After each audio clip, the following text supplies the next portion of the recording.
Deixe sua Bíblia aberta no livro de Ezequiel. Pode deixar lá no primeiro capítulo mesmo. Deixe a sua Bíblia aberta lá no primeiro capítulo. Só para nós podermos nos ambientar aqui, contextualizarmos o nosso texto. O livro de Ezequiel, que faz parte do livro, que faz parte dos escritos dos profetas maiores. O livro de Ezequiel foi escrito exatamente durante o cativeiro babilônico, quando Nabucodonosor invadiu Israel e levou o povo para a Babilônia como escravo, levou o povo cativo para a Babilônia. Esse cativeiro durou exatamente 70 anos, e era o cumprimento de uma profecia que o também profeta Jeremias havia feito. Nesse período de cativeiro, houve 3 deportações. Na primeira deportação, Daniel, que nós conhecemos muito bem, o Daniel que foi jogado na cova dos leões. Esse Daniel foi um dos exilados na primeira deportação. E Ezequiel foi um exilado na segunda deportação, quando novamente, pela segunda vez, a Babilônia levou mais um pouco de gente. Eles foram minando, na verdade, aquela nação. Então Ezequiel vai na segunda deportação desse cativeiro que durou 70 anos. Imagina só, então, viver no cativeiro, ser exilado, viver em terra estrangeira, é viver longe do seu povo, é viver longe da sua terra. E quando nós olhamos o texto, versículo 3 vai nos dizer, do capítulo 1, que não é o texto que eu vou ler, mas o versículo 3 do capítulo 1 vai nos dizer que Ezequiel era, em Israel, Ezequiel era sacerdote. E o que era o sacerdote? O sacerdote era exatamente aquele homem responsável pelo culto, vamos assim imaginar. Ele era responsável pelos sacrifícios, ele era o homem responsável pelo ambiente de culto no templo. Só que nessa invasão da Babilônia, o templo foi destruído. Então Ezequiel é levado para a Babilônia como cativo, exilado, e agora lá na Babilônia ele não pode exercer o ofício sacerdotal. Ele não pode ser sacerdote, não pode ser sacerdote. Porque o sacerdote, a função do sacerdote era desenvolvida no templo, e o templo havia sido destruído em Jerusalém. Então a função sacerdotal de Ezequiel não tinha mais razão de existir, não tinha mais o seu porquê, Só que quando ele vai para o exílio, ele vai para o exílio como um sacerdote, não pode desenvolver o ofício sacerdotal, quando parece, preste atenção, quando parece que a sua vida, o seu ministério, quando parece que o seu chamado havia recebido um ponto final, Deus o chama para essa nova missão. E qual era a missão de Ezequiel agora? Você sabe muito bem, o sacerdote era o homem que ele tinha como responsabilidade, encargo, representar o povo diante de Deus.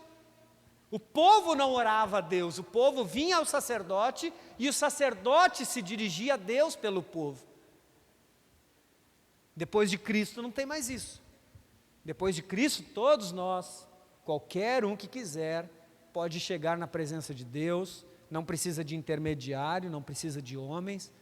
Por que precisa do pastor então? Não, a figura do pastor é exatamente para manter a ordem, para dar os direcionamentos, mas ninguém precisa chegar a mim, no meu ofício pastoral, e dizer: olha pastor, preciso que você interceda a Deus por mim. Não, porque todos podem fazer isso. Eu posso te ajudar na intercessão, posso te ajudar na oração, mas eu não tenho esse papel, ninguém tem esse papel. Porque isso foi consumido, isso foi destituído exatamente no sacrifício de Jesus na cruz. Então, quando chega no exílio babilônico, Deus pega Ezequiel então e faz exatamente isso. Já que ele não pode mais exercer o ofício sacerdotal, Deus o chama para ser profeta entre os exilados. E o ofício profético, a função profética é diferente do sacerdotal.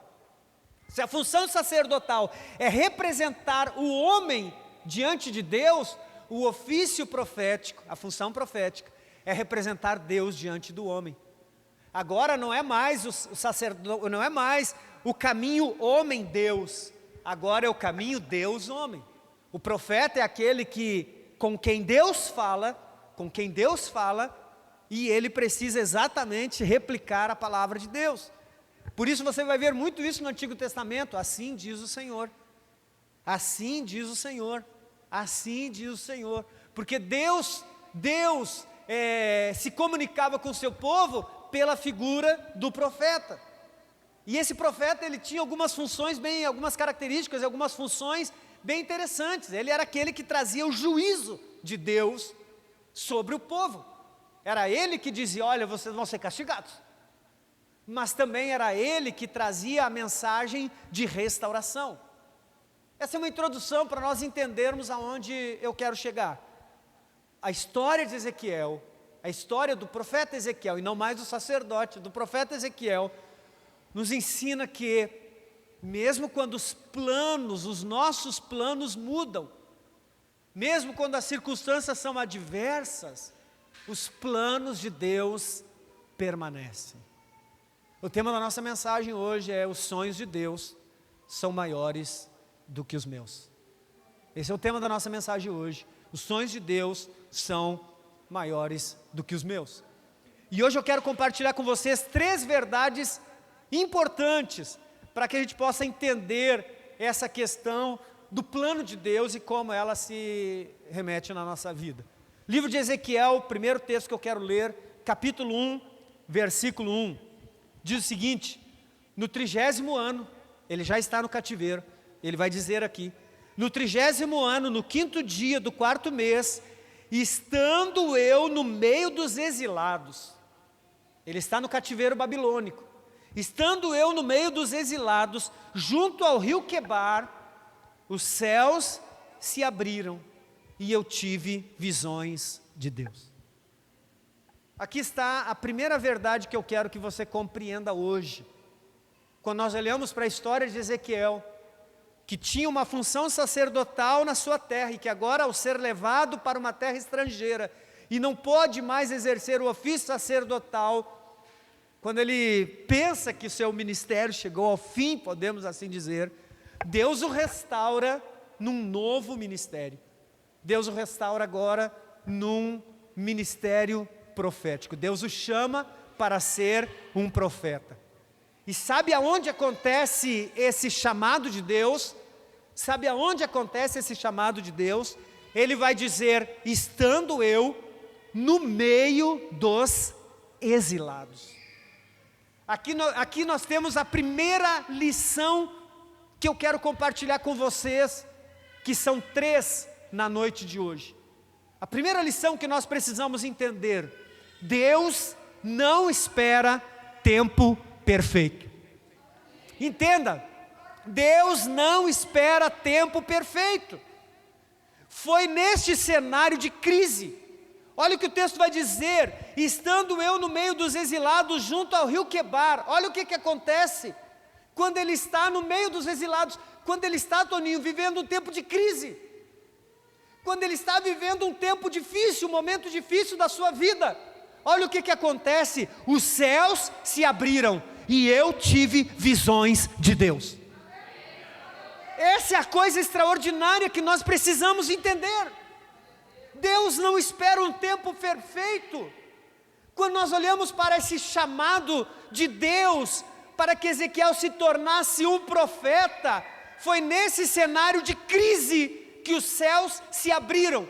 Foi nesse cenário de crise que Ezequiel teve visões de Deus.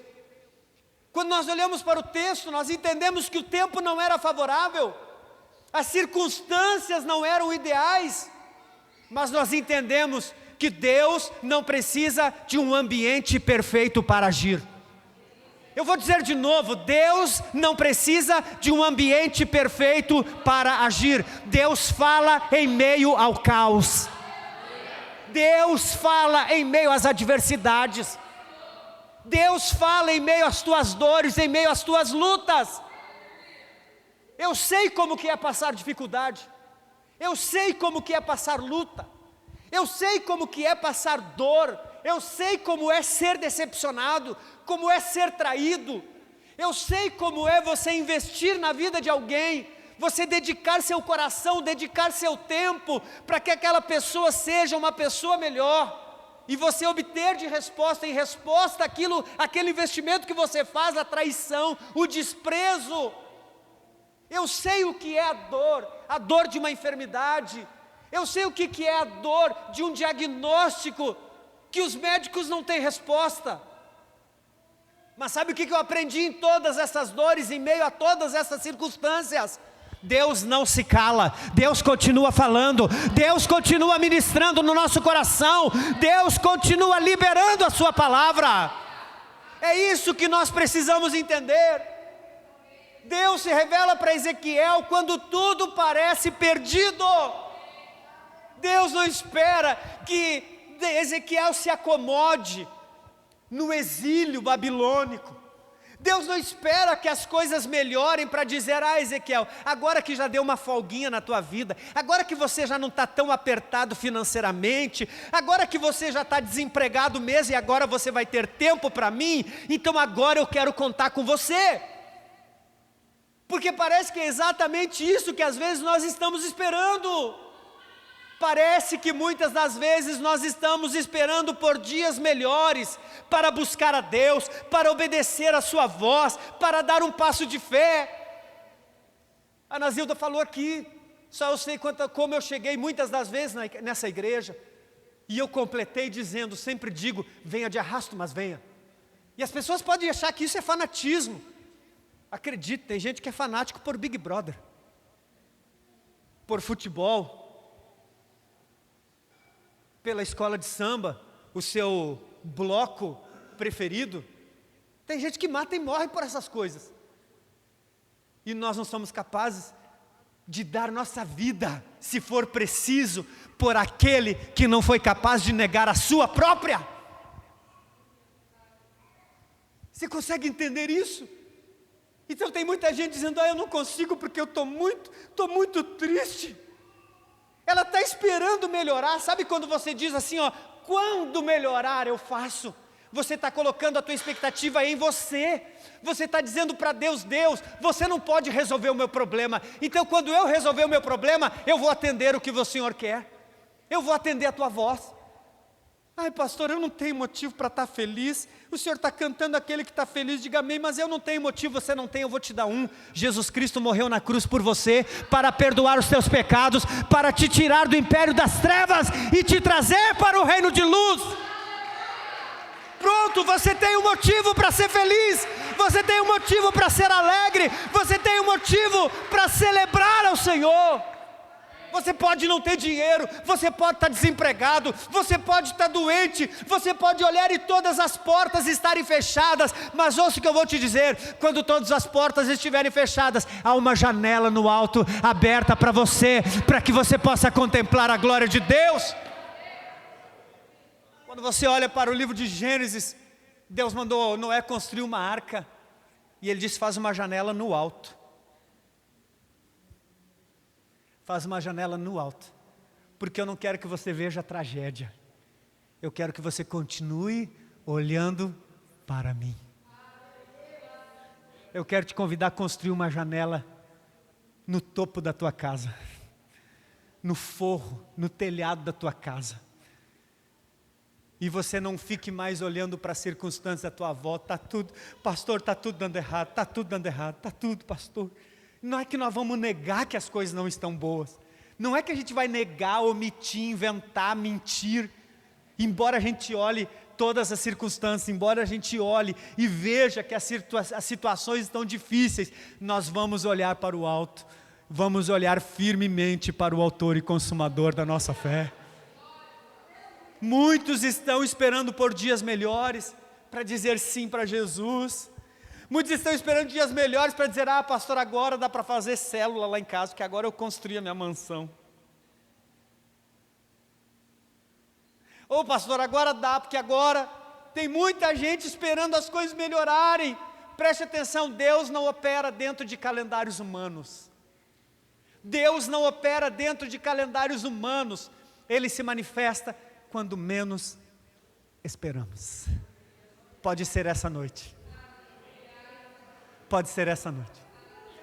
Essa resposta que você está esperando há 10 anos, pode ser essa noite.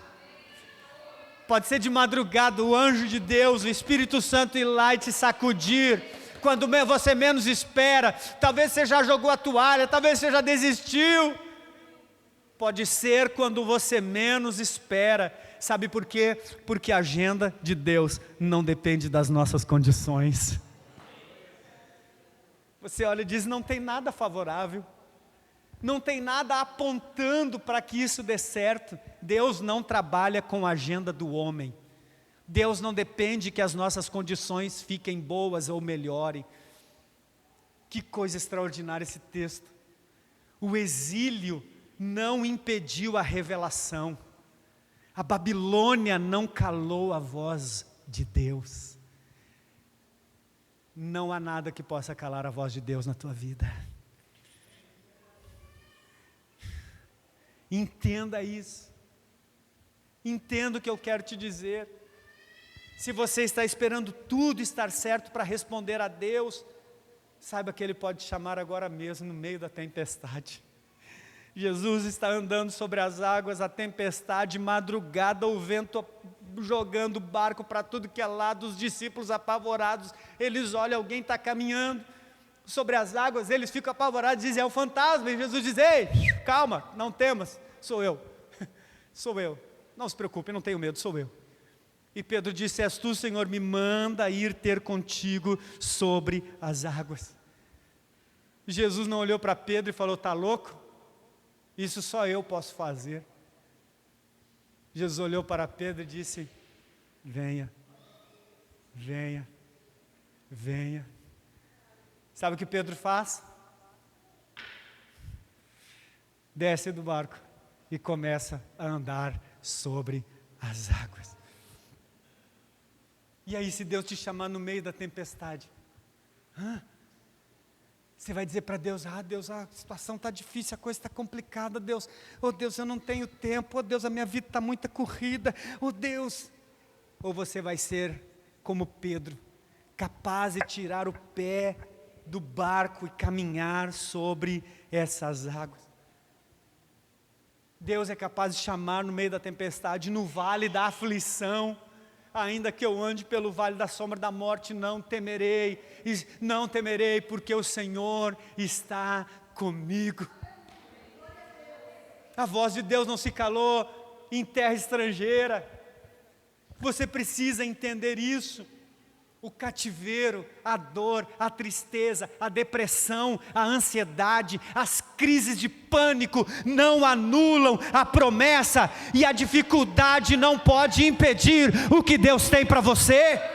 Não pode impedir. Tem crente aqui essa noite? A dificuldade não pode impedir o que Deus fez, o que Deus tem para a tua vida. Deus abre os céus mesmo em tempo de crise. Eita, criançada! Preste atenção, no meio do exílio,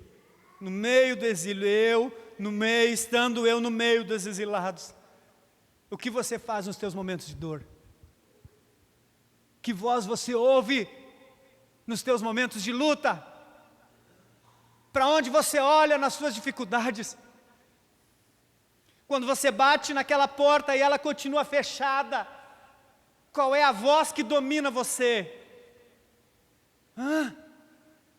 Será que é a voz da esperança? Ou é a voz da depressão? Não adianta, não dá. Deus falou com Ezequiel no meio do exílio. Deus falou com Ezequiel no meio do cativeiro. Deus fala com você em qualquer situação da tua vida. Você precisa decidir qual voz você vai ouvir. Quando você está em luta, em dificuldade, em dor, em tristeza, você vai ter muitas vozes dizendo para você: não dá mais, chuta o balde, larga a mão. Falei para você. Ou você vai decidir ouvir a voz do alto. Ei, levanta a tua cabeça. Levanta a tua cabeça, eu tenho uma palavra para você. Eu tenho uma revelação para a tua vida. Eu quero te mostrar algo que o dinheiro não pode te mostrar, que o governo não pode te mostrar. Eu quero te mostrar algo que o teu patrão, a tua empresa, que ninguém pode te mostrar. Eu tenho, eu posso, eu sou o dono de todas as coisas. A primeira lição que nós aprendemos: Deus não espera tempo perfeito.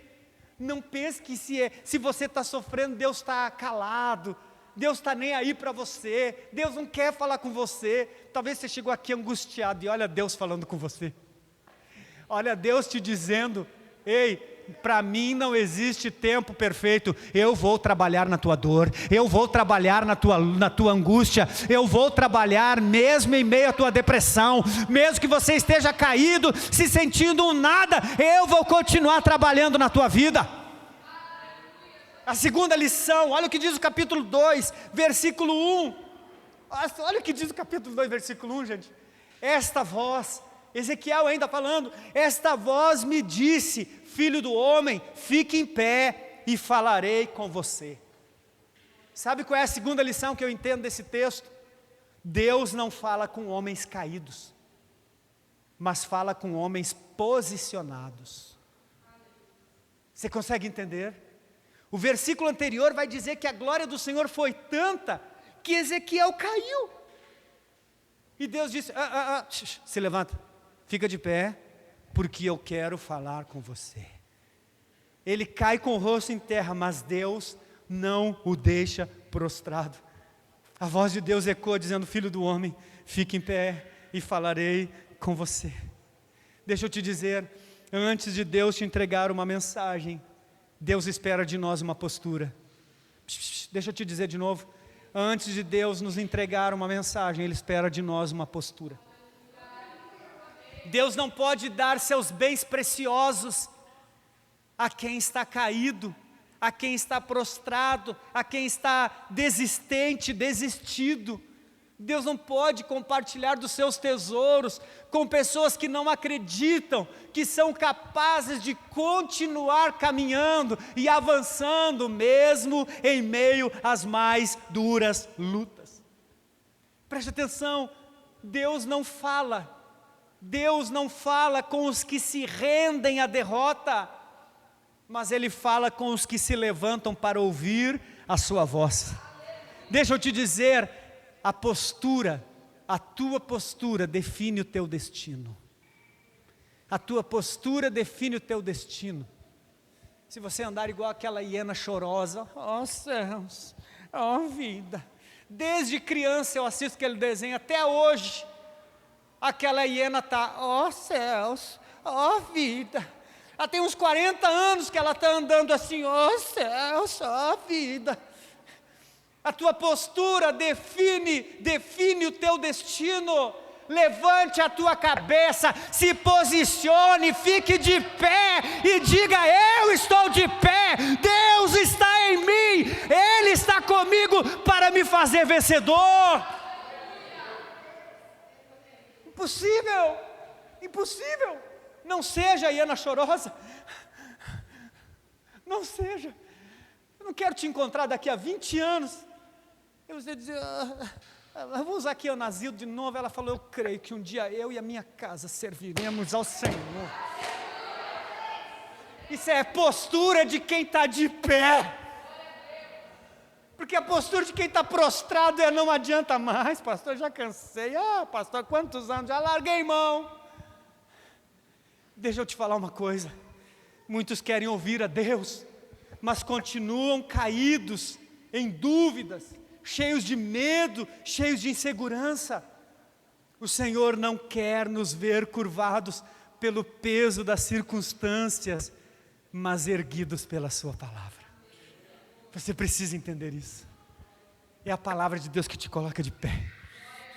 Quem está ficando de pé aí diz amém. Quem está começando a levantar aí diz amém. É isso que nós precisamos entender. Deus levanta aqueles que Ele deseja usar. Se nós queremos escutar a sua voz, nós precisamos estar de pé diante dEle. Deixa eu te dizer uma coisa, meu irmão. Não importa o quanto a vida tenha te derrubado. Não importa o quanto a vida tenha te machucado. Não importa o quanto as lutas tenham te feito cair. Posicione-se. Decida ficar de pé, porque Deus quer falar com você. Deus não vai desprezar, Deus não vai, esqueci a palavra, não é desprezar, essa palavra, acho que é ela, mas Deus não vai dar a você seus bens mais preciosos, se você não souber usá-los e aproveitá-los. Deixa eu te dizer, Deus não fala com prostrados, Deus fala com posicionados. Pastor, mas não tem que se dobrar diante de Jesus? Exatamente. Deus não fala com desistentes, pessoas que consideram suas lutas maiores do que o seu Deus, seus problemas maiores do que o poder de Deus. Você precisa entender isso. Erga-se, fique de pé, levante-se diante daquilo que o Senhor te chamou. Porque há uma palavra que Deus quer liberar sobre a tua vida. Há uma palavra que Deus quer liberar para você. A primeira coisa que nós aprendemos, Deus não espera tempo perfeito para falar conosco. Não pense que Deus está esperando, Deus quer que você melhore. Deus quer que você fique bonzinho. Não, Ele quer falar com você no teu cativeiro, no teu exílio, na tua dor. A segunda lição, Deus não fala com homens caídos, mas posicionados. Deus quer, a tua postura define o teu destino. É como você se posiciona que vai influenciar o dia de amanhã. Se hoje você for dormir assim, gente, que vida difícil, olha que complicado, nossa, quanta luta. Essa semana, acho que foi essa semana, nós tivemos um devocional, a promessa de gratidão. Quando nós olhamos para as pequenas coisas e reconhecemos em gratidão as pequenas coisas. Mas às vezes nós estamos olhando só para as dificuldades. A gente está sempre dizendo, não tenho motivo. Eu não tenho motivo. A terceira lição que nós encontramos, capítulo 2, ainda versículo 3, 4 e 5. Olha o que diz 3, 4 e 5. Ele me disse, lembra Deus falando ainda com o profeta. Ele me disse, filho do homem, eu vou enviá-lo aos filhos de Israel, às nações rebeldes, que se rebelaram contra mim. Eles e os pais deles se revoltaram contra mim, e até precisamente o dia de hoje. Os filhos têm a mente fechada, os filhos têm a mente fechada e o coração endurecido. Eu vou enviá-lo até eles, e você lhes dirá, assim diz o Senhor. Eles, agora Deus diz, eles, quer ouçam, quer deixem de ouvir, porque são casa rebelde, saberão que um profeta esteve no meio deles. Isso aqui é extraordinário. A terceira lição que nós encontramos desse texto é que o importante não é a receptividade da mensagem, o importante é a obediência ao envio. Deixa eu te dizer o seguinte, quando Deus enviou Ezequiel, Deus disse, olha, a missão vai ser dura. A missão vai ser dura, Éder. Não vai ser fácil, o povo é uma casa rebelde, os filhos são revoltados, coração endurecido. Deus não prometeu para Ezequiel um povo receptivo. Deus não disse, pode ir porque eles vão estar com os ouvidos atentos, com corações prontos para a transformação, não. Ezequiel, mesmo assim, aceitou aquele chamado de Deus e foi fazer o que Deus o havia chamado para fazer. Sabe, essa aqui é uma parte interessante que eu preciso que você preste atenção. O sucesso do chamado daquilo que você faz para Deus não está na resposta que as pessoas te dão, mas está na tua obediência a Deus. A gente diz assim, mas não adianta, não adianta. Eu chamo meu marido, meu filho, eu chamo todo mundo para vir para a igreja, mas eles não querem, eles não vêm, não tem jeito. Há quanto tempo? O sucesso não está na aceitação deles, mas está na tua obediência. Quanto mais você caminha na obediência, maior é o sucesso daquilo que Deus te chamou para fazer. Nós precisamos entender isso.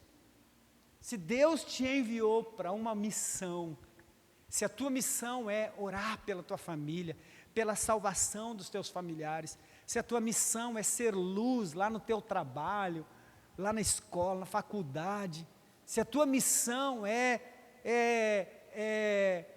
ser para a vida dos outros, esse convite, essa carta aberta de Jesus, vá.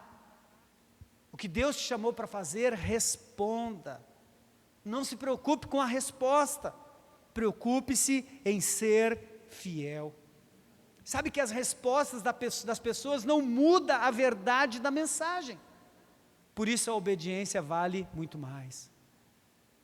Eu quero finalizar, para nós orarmos aqui e podermos voltar para casa e ter uma semana abençoada de trabalho, uma semana abençoada de trabalho, na família, em todos os ambientes onde nós estivermos. Eu quero te dizer que o resultado daquilo que nós fazemos pertence a Deus. Agora precisamos fazer. Você quer a salvação da tua família? Toda salvação é um milagre de Deus, mas ela passa pela tua vida de oração, pela intercessão, pelo teu bom testemunho, pelo teu exemplo, pelo convite, passa por muitas coisas. Então o resultado pertence ao Senhor. Eu quero te encorajar hoje, a olhar para a vida de Ezequiel e dizer, Ezequiel pensou que estava tudo acabado para ele. Talvez pessoas chegaram aqui hoje pensando, para mim, está tudo acabado. Eu não tenho mais ânimo, eu não tenho mais coragem, a minha resistência está muito baixa. Eu estava conversando com um amigo meu, e ele falou, minha energia está menos 100%. Crise de pânico, ansiedade, tantos problemas emocionais. Sabe como isso é triste? E eu falei para ele, vai lá nesse ambiente, vai lá participar desse ambiente. Ele vai ser bom para você, ele vai te ajudar nesse processo de recarregar essa energia, e de tirar do negativo e levar para o positivo novamente. Mas às vezes as pessoas estão tão consumidas, porque elas acreditam que a sua dor é maior do que a voz de Deus na sua vida. E não dá para julgar. Nós não estamos fazendo um pré-julgamento, ou um julgamento. Nós estamos analisando a condição de muitas pessoas. Deus falou com Ezequiel no exílio, no meio de uma crise, no meio de uma humilhação. O templo onde ele era sacerdote estava profanado, destruído completamente. E Deus diz, você não vai ficar prostrado não. Eu não vou deixar essa dor matar você. Eu não vou deixar essa luta te consumir. E também não vou esperar que a coisa melhore para você. Eu vou falar com você agora. Eu vou te dar um apontamento, é hoje. Eu vou te dar um direcionamento, é hoje. Se você veio na expectativa de quando as coisas melhorarem, não, eu quero te dizer que se você se colocar de pé e se posicionar diante de Deus, eu quero te dizer que o teu destino, o teu melhor destino, o teu melhor futuro começa hoje. O teu melhor futuro começa agora. O teu melhor futuro começa agora. Se você se posicionar, se você decidir ficar de pé e dizer, quer saber de uma coisa? Não importa. Não importa a minha dor, não importa a crise, não importa a luta, não importa a dificuldade, não importa o tamanho, eu vou abrir o meu coração, eu vou abrir os meus ouvidos, porque se Deus foi capaz de falar com Ezequiel, de dar revelações divinas a ele, lá no exílio, na Babilônia, na vergonha, Deus não tem tempo perfeito. O tempo perfeito de Deus pode ser o teu pior momento, pode ser o pior momento da tua vida. Fique de pé no seu lugar.